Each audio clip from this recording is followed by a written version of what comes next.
You are going to love this one. My guest today spent 30 years in education technology, has a background in physics and engineering, and at some point her soul just said, there is so much more for you. And she listened. Michele Marie Neyers is a two-time best-selling author, founder of Juicy Conscious Living, and the woman behind the Her Frequency Method, a framework that weaves together human design, the gene keys, the actual science of energy, and feminine spirituality to help soul-led women in midlife step fully into who they were always meant to be. She's not talking about mindset shifts, and she is talking about frequency. She's talking about becoming her at the cellular level. And if any part of you has been quietly wondering, is this really all that is?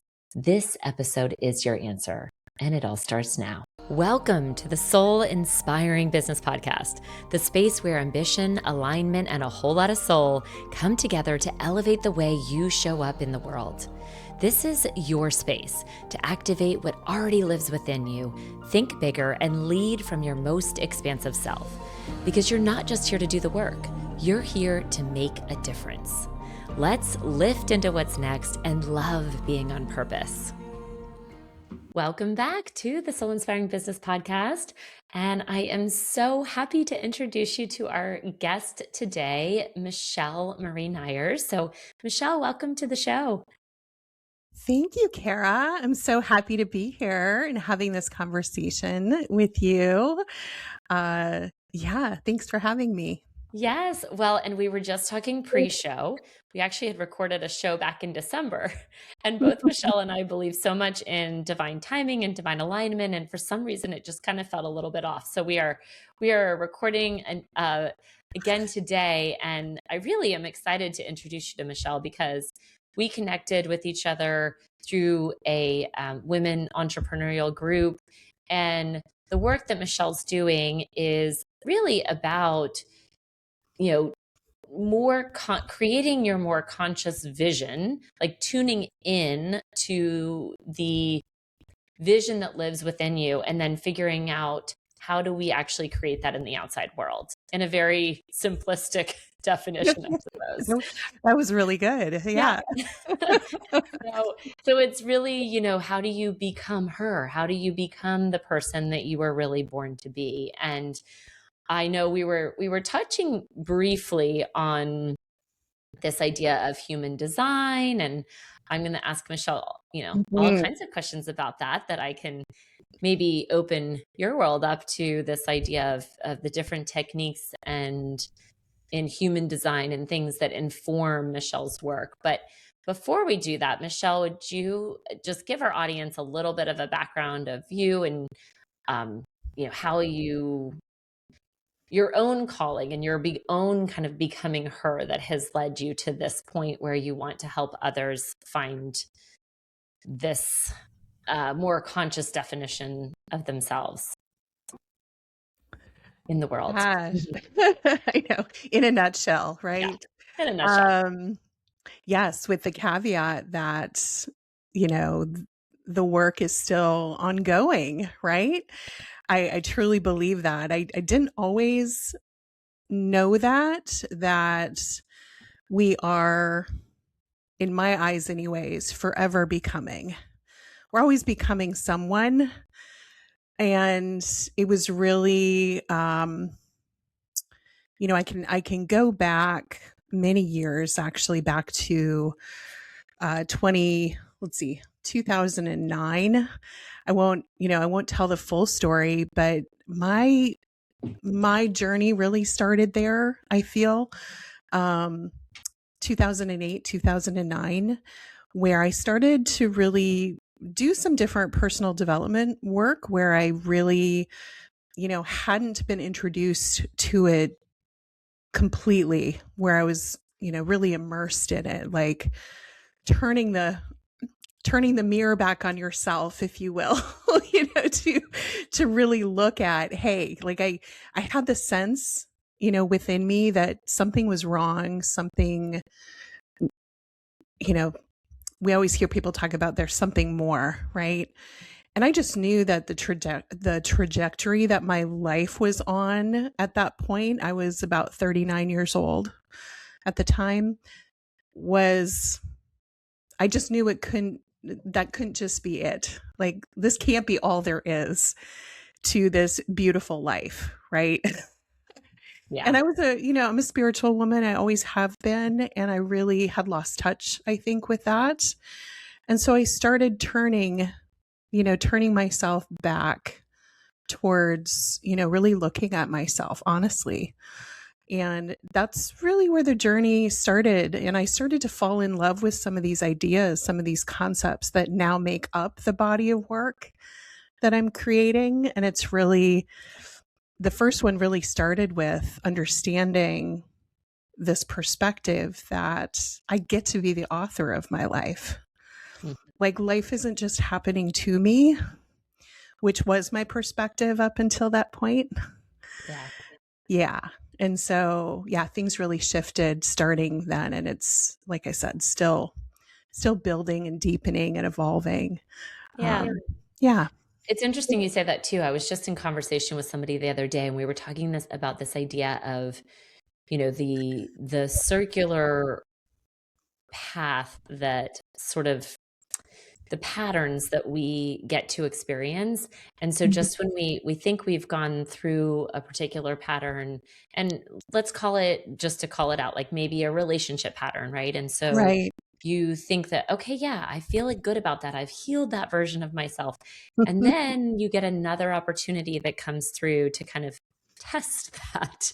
And then you get a deeper understanding of the same lesson. So you're not, but it's like another layer of it. And so I think Yes. that's a little bit of what, when you were speaking, it kind of reminded me of that, in that, we our continued evolution, right? Because we learn, our lessons come often when we're, in times of when things aren't as good, than when Right. they're really good, you know? Yeah. Um, Yeah. and I think the other thing that I think is so true, and we talk a lot about on the show, which is why I was really excited to talk to you today too, is this idea of consciously choosing, because everything is a choice in our lives. And so the more that you get that, the more that you get to understand, like, it's not predetermined. Like, you get to take a stand in your own life and say, no more of this, or I want more of that. Or, like, if you think about it like a beautiful buffet, then which Right. things do I want to layer in? And maybe you have some things you want to put back, and things Right. that you're going to say, no more of that. And so that, Exactly. there Yeah. begins I think, to your point, for anybody listening that feels like, wow, mm, what is this life? Like, what have I been choosing? Or can I choose differently? Like, may this be the start that kind of wakes something up within you to say, hey, there's another way. It doesn't, that, you can start more leaning into conscious choice of what you want to accept in your life. And you spoke about some of the tools. One of the things I've always been fascinated by is human design, which is, I know, one of the, won't spend the whole episode talking about this, but it's an interesting tidbit. And I'd love to help you, for anybody of our listeners that don't know human design, it is a kind of an interesting analysis that gives, again, a deeper understanding of how you show up in the world, of how things respond to you in the world, and knowledge of it, I think, helps inform how you show up for others. So can you speak to a little bit about, like, what is human design? I know it's part of some of the work that you do, not the whole thing, but what if somebody asks you about human design, what would you say? What's the definition of human design? And then can you take us through the different pieces, and maybe people can start to identify themselves as one or the other? Oh yeah. There's a lot to it, as you know. But if you've never heard of human design, and I actually use the human design system, but I also bring in sort of a sister system called the Gene Keys, Mhm. um, because of the way it's modeled around frequencies, and that's a big part of my work. But they're very much related. But it is a system that, to me, gives you a map of your potential. Like it shows you all of the things that might be natural for you, or might be what we call superpowers, or like a strength that you have, or it might be something that you're here to learn, like a life lesson or something that you are here to gain wisdom around, a lot of the time, so that you can be of service to others with that. It might be through, your experiences, or through sharing, your knowledge, or um, all different aspects of that. But what I love about it the most, what really drew me to it, because I have a science background, and so I love the science, but I love bringing in the what people call the woo, right? Like the sort of the unseen stuff that we don't fully understand, but I love that stuff. Um, the part that really intrigued me was that it wasn't like any other personality assessment out there. It's really not that. Because if you think about it, when you take an assessment like that, who's answering those questions? It's really your conditioned mind. So what you're getting is, a map of, what your conditioned mind really thinks. Yeah. And I've talked to people who do those assessments, and they say, yeah, the accuracy, not so much. But with human design, you give it your birth data, and it's really calculating that stuff based on that. You're not answering 100 questions, or really bringing that conditioned, and we're all conditioned in some way, shape, or form. So it's not bringing that into the picture. So to me, it's a more complete picture. And I'm always careful not to say that your human design is who you are, because it's not. It really is showing you the potential, like who you could become, which Mm. is which is why I use it as a tool, because there's so much to, that you can see inside of that map, if you decide that you want to go explore Mhm. that. Yeah. Like I always tell people too, my suggestion is always not to, have someone do a reading for you. There's plenty of people that will tell you what's in your human design, and to me it's not super helpful. To me, it's much better to understand just a little bit, and to Mhm. have, um if you want to go, into it, that's really where the magic is. We were talking pre-show about this, that, a lot of people go surface level, and, they might know their type or their profile, or, something about, their design. Um, but that's it. And there's so much more. It's Yeah. kind of, yeah. Yeah. And I So much think just more to to give explore. people context and zoom out a little bit, so what we're Yeah. talking about is in this human design, because there are four designs. And Yeah. so kind of again knowing just generally, and you input your birthday, your place of birth, and Yeah. anything else? Your date and Time of time of birth, and then your location. Yeah. Got it. Okay. So it's Yeah. basically calculating from, I guess, an energetic standpoint, like where were you in the solar system and in the world when you were Yeah. created and born.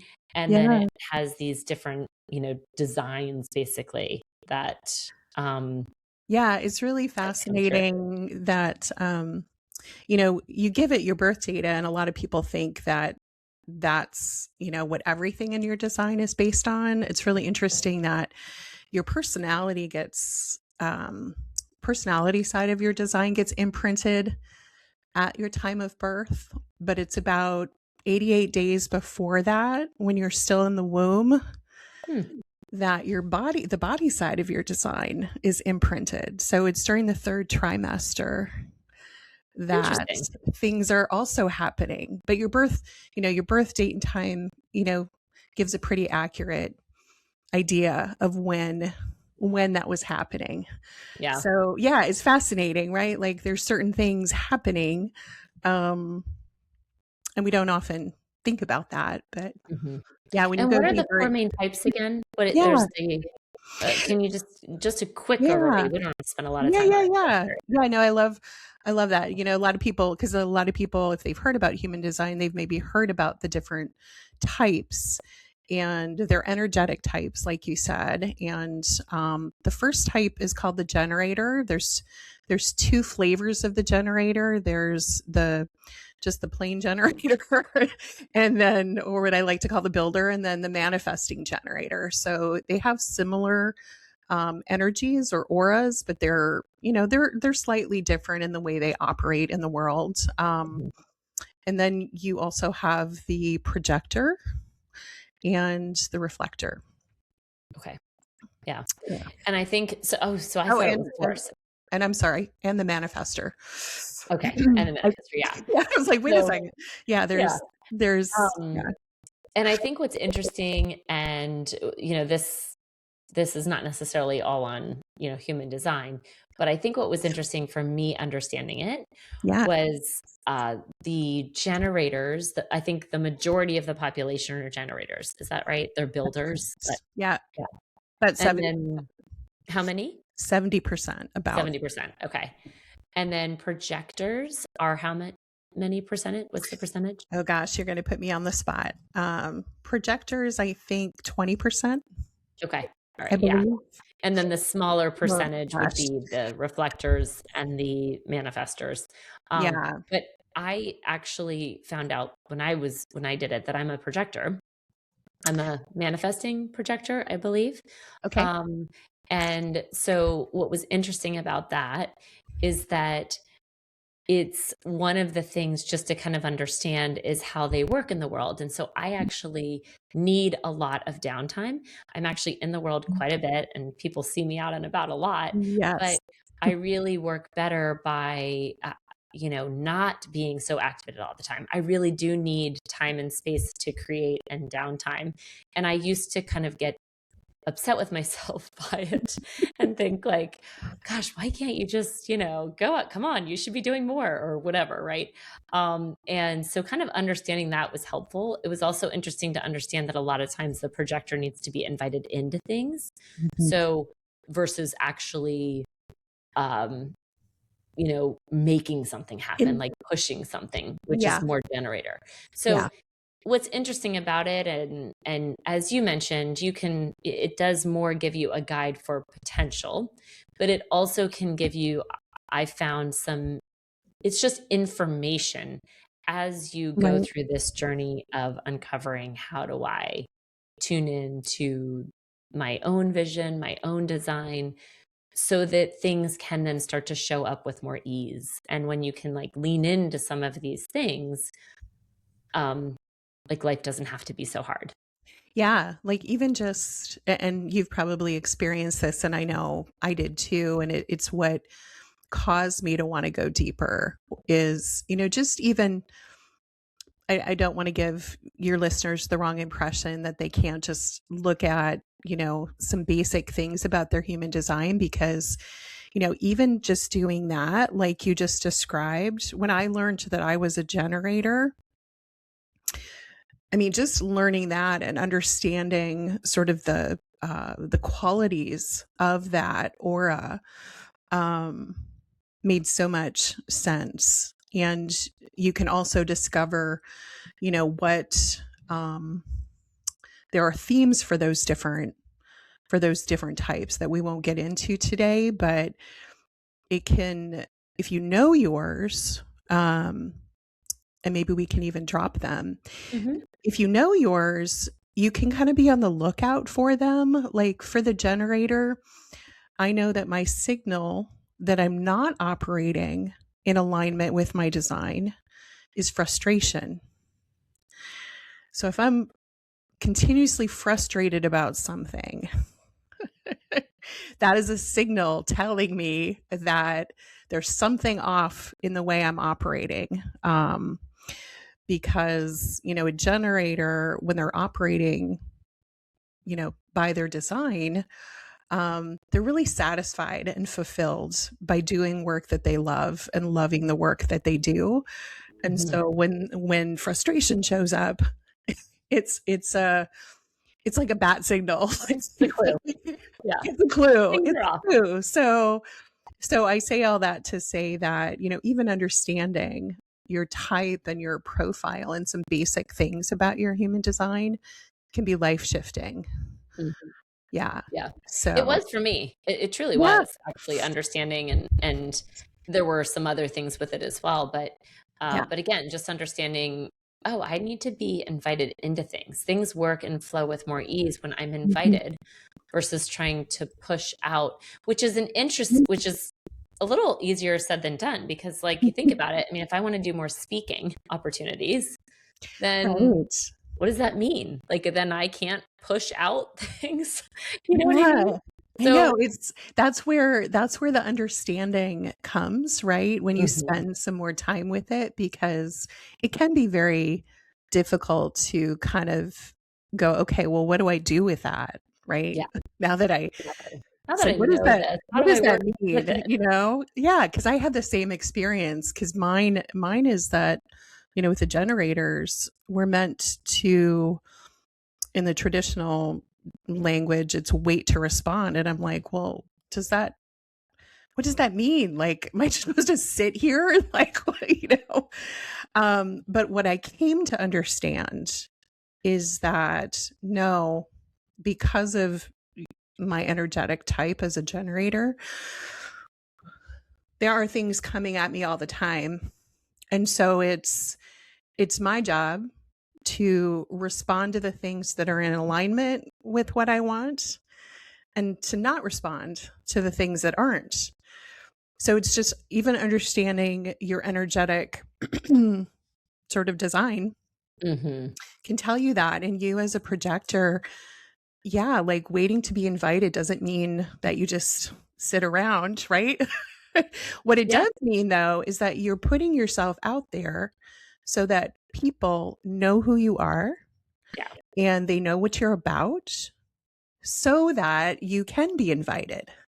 So it's yes, not, that you just sit around, which a lot of people, yeah, do misunderstand some of it because some of the language is a little esoteric, but yeah, right. Yeah, yeah, but that's exactly right. It's like, "Oh, I need to be," and actually that's probably why even in my own business, yeah, I, uh, work so much better by referral because it's, and again, it's not like I'm just like sitting here idly. I follow up and I call people all the time, but it's the actual engine is really people that reaching out to me, not me like cold calling people or doing other, that's right. not the energy of how I've do my best work, right? Yeah, So just kind of having an understanding of that, I think has been really interesting.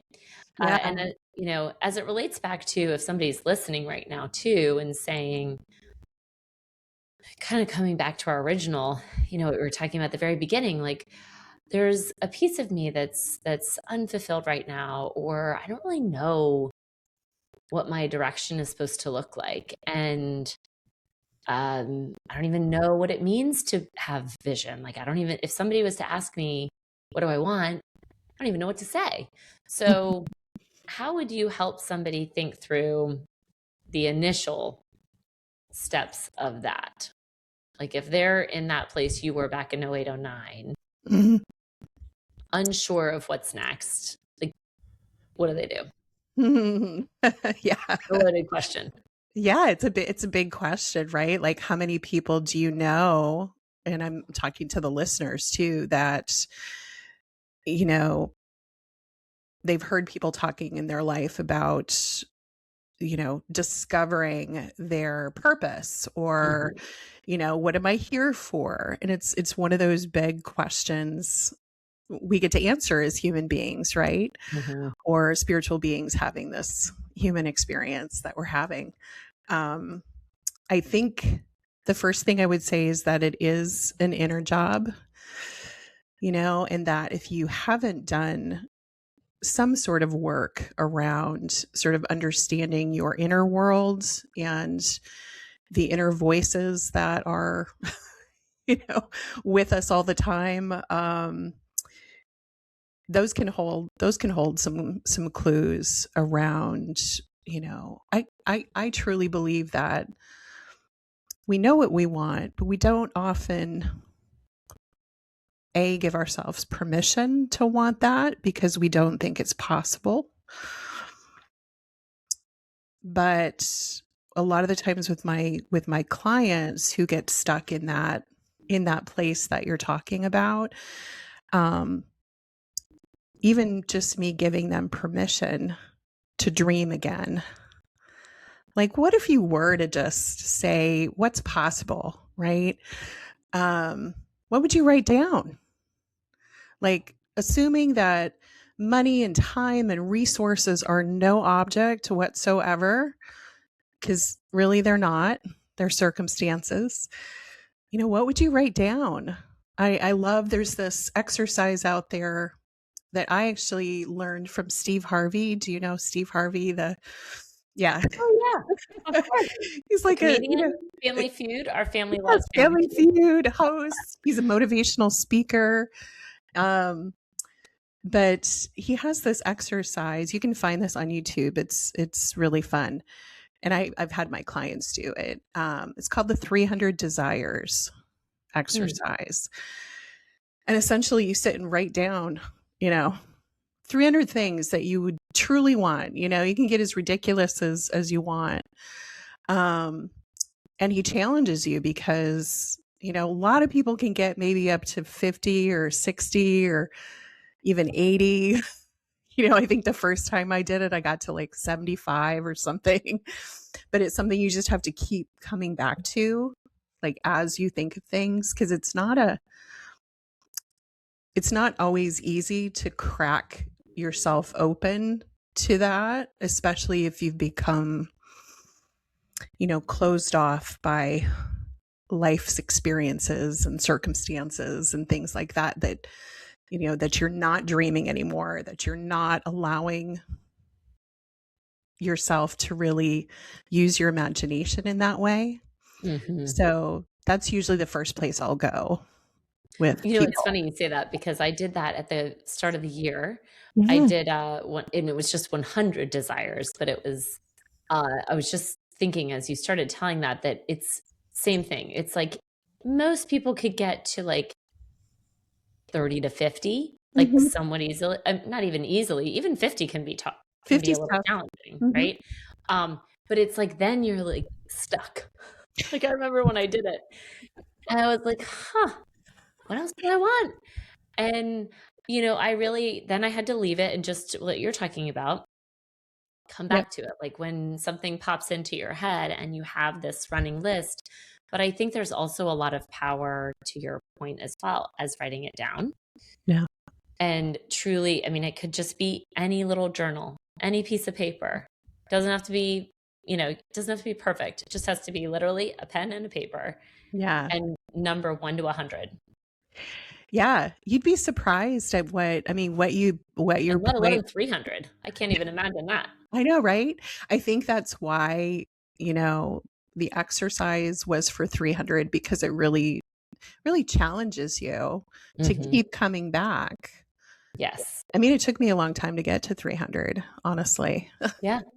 Well, and also Um, sometimes I think what happens in doing it, when you start doing it and then you're like, "Actually, I don't know if I really do want that." right. Like, it'll actually evolve, It as we does. were even talking about in the beginning, we're just living and evolving humans all the time, and Yeah. so, they change over time, or even after, like, a week or 2, you may come back and say, "Huh, actually, I wanna refine that," you know? Yeah. And in that refinement is the exciting piece of, creating more consciously, creating what you want in your life. Yeah. And I know, a lot of the times what I've seen, and this was my experience too, maybe it was yours as well, that, we have a tendency, it's like really easy to write things down that maybe are like material things or vacations or, those types of things. So once you get beyond that, you know, it really causes you to think differently, I think. causes you to think about, like, what kind of experiences do I want to have? What kind of relationships do I want to have? What's the quality of the relationship that I have with my partner or my sister, or, you name it, right? Yeah. Whatever your life looks like. And to your point, yeah, then you can come back and revisit it, maybe 6 months from now, a year from now, check off the things that actually, you did get, Mhm. because a lot of the times you can just put this list away and come back to it and go, oh, you know, so there is power to writing it down. You're absolutely right. Yeah. And I love what you said too on not just focusing on the physical desires that you may have, but the quality of the experiences that you want to have, the depth of the friendships that you want to create, the depth of the meaning of work that you're building, whatever those things are. I love the idea of having a certain quality to go along with it. Right. Um, and and again, because sometimes you may not even know how that's going to unfold, but you just calling it out into existence is part of the process. And there's oh my gosh, what is his name? Big, he was like, ugh, you're gonna, okay, I'm forgetting his name. The observer effect. Do you know who I'm Okay. talking about? I'm Quantum physics guy, Yes. huge, Dr. Joe Dispenza. Hello. Thank you. Um, Yep. yeah. Um, Dr. so Joe. Dr. Joe. So there's this idea of the observer effect in that he studied and I will probably mess this all up, so please add any Yeah. context if you'd like. And for anybody listening, just try to get the gist of what I'm saying. But the idea is that molecules, if you observe something, like more molecules come towards it or start building and start creating. So it's the idea of like observing in the world, having awareness. So his point was in quantum physics, there is power in just the observation effect of having the awareness of saying, this is what I want to create, because then circumstances energetically, it's actually quantum physics, will start to move into the creation of that thing that you're observing. So the very act of awareness, of just creating the list, has a profound effect in that it is the awareness, the observation Yeah. of what it is that you want to create. And of course, in order to bring things in closer and, you have more attention or energy, flows where it's directed, where where your attention goes. But it starts with the awareness. Yeah. And that what you just said too is a big part of that effect. Is we don't often think that we're that powerful, but where your energy and attention goes, like you said, um, unseen forces start to organize around what you're paying attention to. And because we can't see them, we don't always give them much credit. Yeah. Or we dismiss it. Yeah, exactly, which is why I started to fall in love with this idea of conscious becoming, because and in this intentional becoming, because I felt like the first 39 years of my life I was becoming something, but I hadn't intentionally created it. It was created definitely based on my choices. I'm not going to say that it wasn't partially conscious, but it wasn't necessarily intentional. Yeah. And it's amazing what happens when you give your intentional attention to something, Mhm. um, versus if you're just, like you said, there's no awareness whatsoever. Right. Yeah. Well, and the unconscious programming. I was just watching something the other day, and Yeah. it was about these babies that they had in a room, and they had snakes all around them. And the Yeah. babies were just like petting the snakes and like kissing them, and it was like grossing everybody out that was observing it. But their point was in the programming that occurs, right? So from a Yeah. very young age, and these were like 6-month-old little babies, so they hadn't been programmed to believe to have an innate fear of snakes. Uh, and so taking that and extrapolating that to all the other things that were programmed from or patterning that our parents inherited that then we inherit, you know, when you're not conscious of it, will just unconsciously rule your life. So the So peeling back true. of the layer of that is in a lot of the work that you're doing. Um, and Yeah. so That's a after, I guess, like, if, kind of taking it from, so somebody, you know, is feeling a little stuck, start with the desire list. And then, how are you currently helping some of your clients with this unfolding to help them come to a more consciously creating more of what they want? yes. Well, what you know, I came to over this however many years, you know, I started when I was 39. I'm 57 today. So, like, however many years that is. Um, I feel like it's been building, and the program that I've created that I have some women going through right now, it's a small group, so they get to be really intimate with each other in terms of sharing, and it's a really safe space to explore this whole idea of becoming her, and what does that look like. There's a lot to it. Like we were talking about before, we use human design as a lens to help us. Mhm.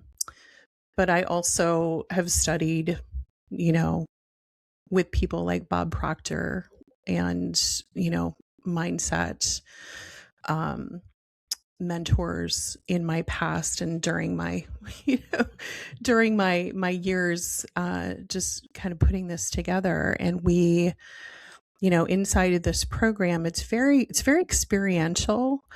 It's not like taking a course. It's more like, how can I understand more about myself Mhm. so that I can release the things that maybe are conditioned that really aren't who I truly am, but I just, like you were saying, inherited them, or they've become a pattern or habitual way of being that's just not serving me. Mhm. Um, how can I reclaim, those parts of me that maybe I lost somewhere along the way? A lot of the times, we grow up and things get lost because we think we have to leave them behind, or um, for whatever, there's a myriad of reasons.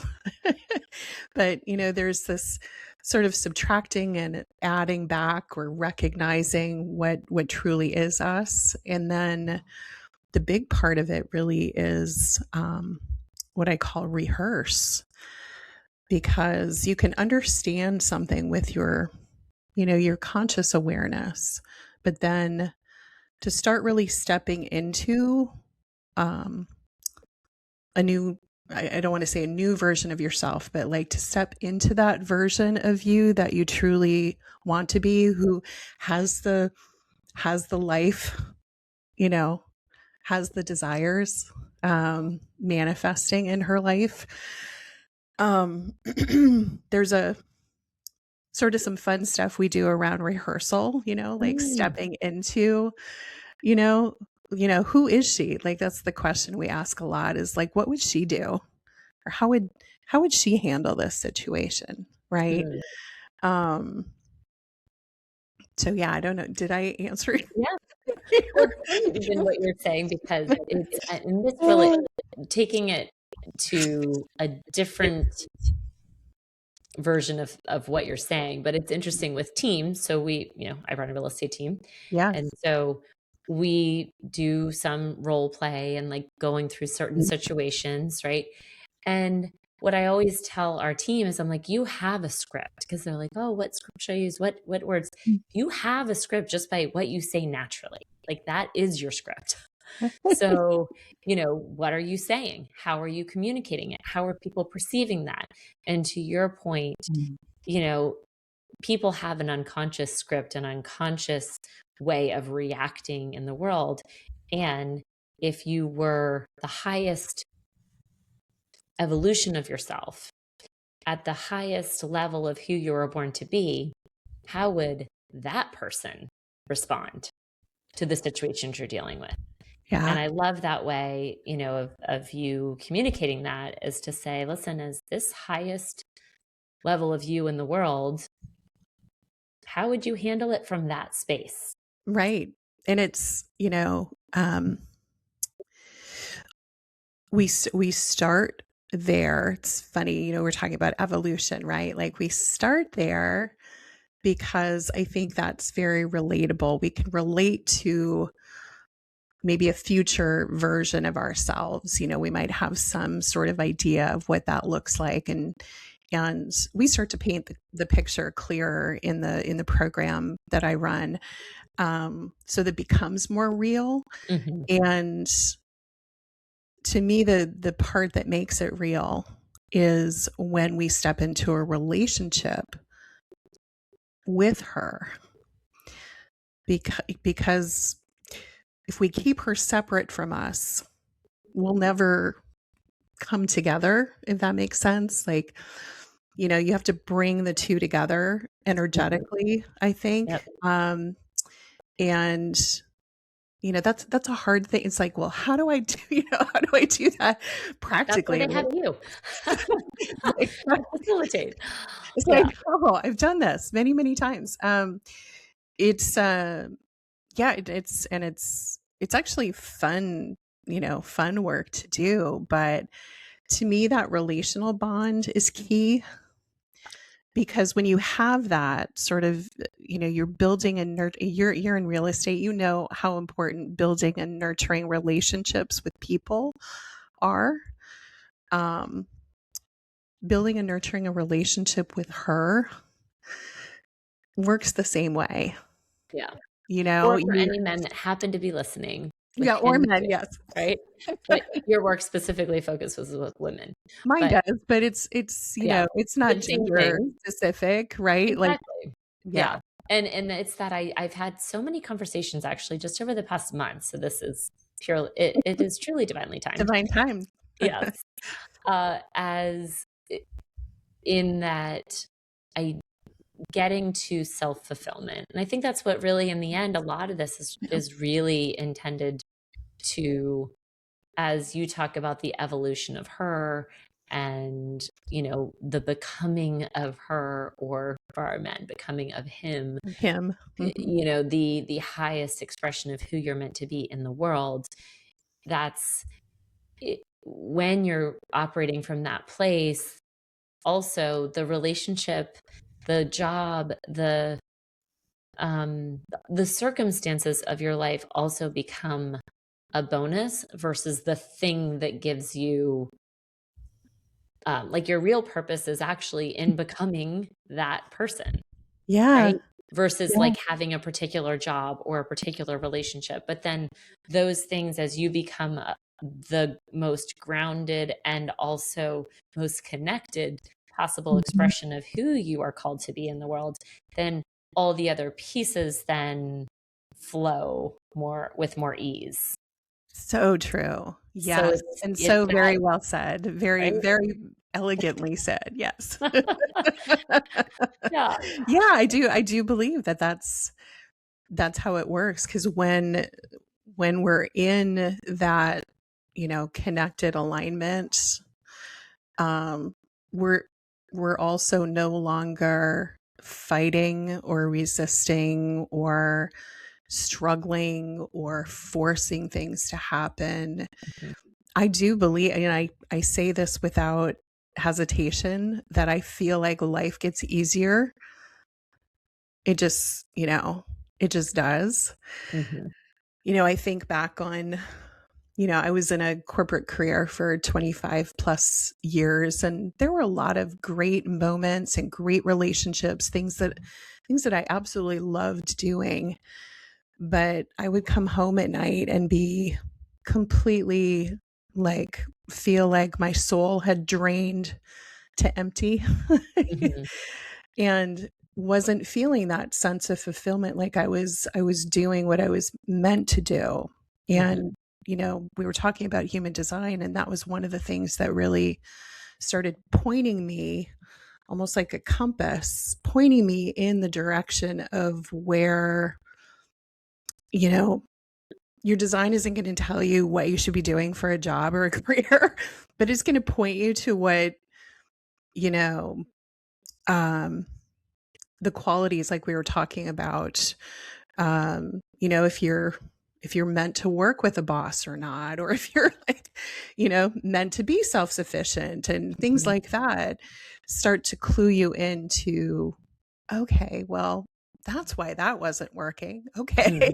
Yeah, Let me go in this direction instead. And yeah, it's yeah, like we were talking, it, yeah. it really is that evolution. And there's a Where more of a detached sense from outcomes as well. Like, you're less Yeah. attached to a particular thing happening because you're more trusting of how things are unfolding for you, Yes. because life happens Yes. for you, right? Not to It you. does, not to you. Um, another thing I was just curious, and I'll close with this question because I am Yeah. curious how this shows up for you.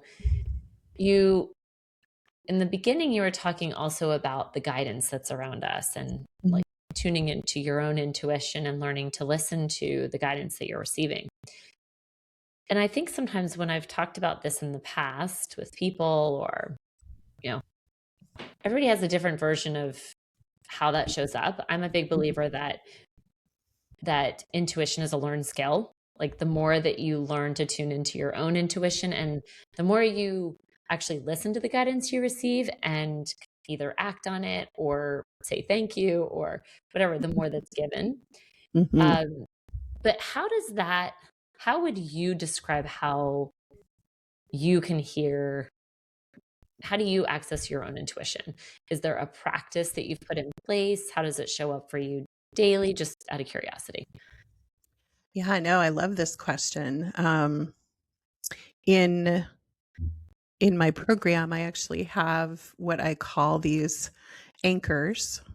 It sounds terrible, but it's not something to weigh you down. It's actually something to help ground you, um, when you are feeling untethered, sort of like, oh, like I don't know what to listen to, right? We live in this wonderful, noisy modern world, right? Where there's all of this stuff that's vying for our attention. And um, one of the first anchors is all about um, slowing down and stillness and solitude. Basically, getting quiet, right? Because I don't believe that you can really effectively hear your intuition unless you have some sort of a practice, right? So I have I hesitate to call it a morning routine, but a time, a boundaried time in the morning where I'm just not available to the world. Mm, And it is my time for prayer and for meditation, for writing in my journal if I feel like it. But I'm not available to the outside world. And I mm, hold that time very sacredly, um, because I know that I've observed, we were talking about observing, I've observed that when I skip that, my day is just like, oh my gosh, chaos and like everything goes wrong, right? yeah. It just, um, but when I, sort of center myself and listen to what wants to come through that day, that's one way that I do it. But I've also been practicing, sort of just mindful awareness. So, when you're doing, one of my favorite times to do this is like when I'm washing the dishes or cleaning up after, making dinner or something like that, is just to really tune in then, because I feel like when I'm physically moving my body, um, my mind can sort of tune in better, if that makes Mhm. sense. Like the the frequency dial is tuned in at that point where I can just really, really, really listen. Um, Mhm. And I yeah. love actually one of the things you just said was, Mhm. or earlier was a boundaried time in the Right. morning, Yeah. right? Because I think, morning routine, which Yeah. I operate the same way. It's like it's a boundary time. Yeah. My kids know about it.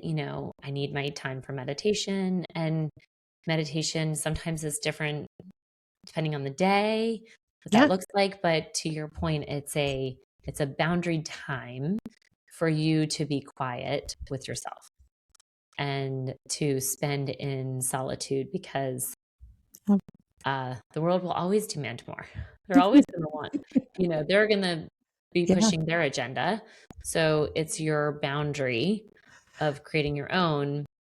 And again, to your point, like once you create that, then when you're out and about in your day, you can sort of get the feeling of that when something's trying to come in or when you get a nudge on something.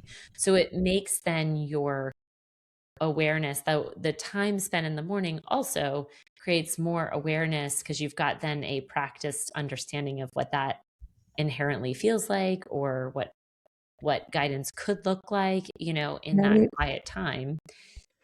Right. Yeah, it's so So true, then you right? feel it later, throughout the More day. you the more you practice it, the more it becomes, something that you want to turn to, where maybe you've got a pocket of time and that's all you've got, sometimes what I'll do is, let's say I'm, you know, in the car getting groceries or something like that. And, after getting groceries and putting them in the trunk, I will sit in my car for just a few moments and take a pause, right? Our tendency is we want to like get to get to the next thing and go to the next thing, and like we're constantly running Yeah. like a machine. Yeah. But taking those pauses, and sometimes in the beginning, I know I remember like putting little like reminders for myself, or you know anytime I would go to start the car, push the button, I would be reminded, it's like, oh, am I taking a pause here or what am I doing? And it comes Mhm. back to that intentionality, right? Of, okay, can I sit here for just a couple minutes? Of course I can, without looking at my phone, you know Right. yeah. Yeah. Yeah. And So even I think, what I also believe is that when you have that time, even when then you're driving and it's not even conscious that, you're creating like a 2-minute span of conscious time, yeah. um, it's like because you know the feeling of what the nudge feels like when you're driving or when you're in the grocery store doing something and you get a nudge, Mhm. you know what it is because you felt it in that morning time. Do you know what I mean? Yes, I So it's do. also that practice, but I love the idea of calling it a practice boundary because Mhm. it's very different for everybody, and So you know, different. and Yeah.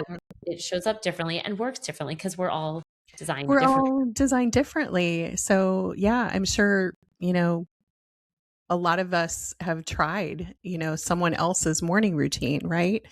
And Yeah. maybe it worked for a few days, or but it was never something we could sustain. It took me a long time to realize that. It's like, no, that doesn't work for me. I got to find what works for me. And Yeah. every day looks a little bit different, except that Mhm. boundary time is Is is sacred. is sacred. Yeah. Yeah. Love that. Well, that's a great place to end. I'm Yeah. so excited for just this conversation that we finally made it happen. And for our listeners, thank you for tuning in and thank you for being part of this today. And I hope that you walked away with lots of golden nuggets from Michele. And if you'd like to learn more about Michele, can you share with our listeners where they can best find you? And if they wanted to get in touch with you, what's the best way to do that? Yeah, absolutely. I have really been, you know, hanging out, I'm going to say, on Substack. It is my favorite platform of choice. There are a lot of wonderful authors and thought leaders out there. So you can come visit me on my front porch that I've created there at michelemarieneyers.substack.com.